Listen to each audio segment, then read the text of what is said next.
The latest chapter of the Boruto manga took a really sad turn as Naruto bids farewell to his longtime friend Kurama.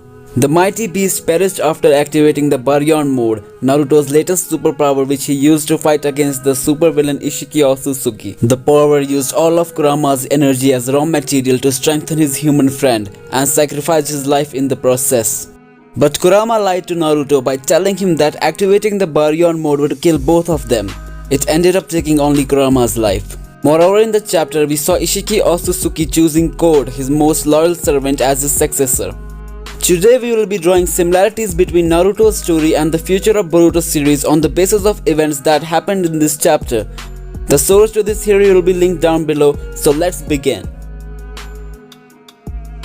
In the Naruto series, Madara, on the verge of his death, tasked one of his followers, Obito, to capture all the Biju and feed them to the Gedo statue in order to become the Jinchuriki of the Ten Tails.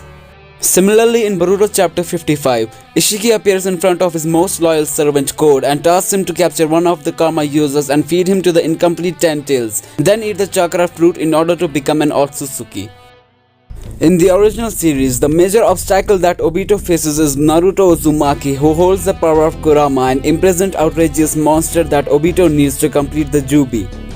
While in the next generation, Code faces a similar situation with Boruto Uzumaki, who holds the power of Momoshiki Otsutsuki that Code needs to get in order to complete the God Tree. Now let's move on to the prediction part.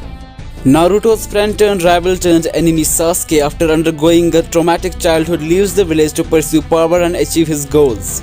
Then he joins forces with Orochimaru, a genius scientist with suspicious motives. Something similar can happen in the Boruto series, where Boruto's rival turned enemy Kawaki will leave the village for some reasons, and then maybe he will join some scientists, most probably Amado or maybe Orochimaru himself. Furthermore, in Naruto Shippuden, Sasuke becomes more radical and dangerous in order to avenge his clan. Somehow Madara returns and takes over Obito, steals his power and becomes the final bad guy of the series. And finally, in a nutshell, Naruto and Sasuke team up and Madara is defeated. Similarly, in the future of Boruto, Kawaki can get more ambitious in his mission to destroy all the Karma users, and then maybe somehow Ishiki might return to take over Code and eat the chakra fruit himself. Boruto and Kawaki could then team up in order to defeat their lone enemy. However, in Naruto Shippuden, after the war is over, Sasuke decides to destroy all the Biju so their power can never be used again, and he must also kill his old friend Naruto, who has one of the remaining tail beasts inside of him.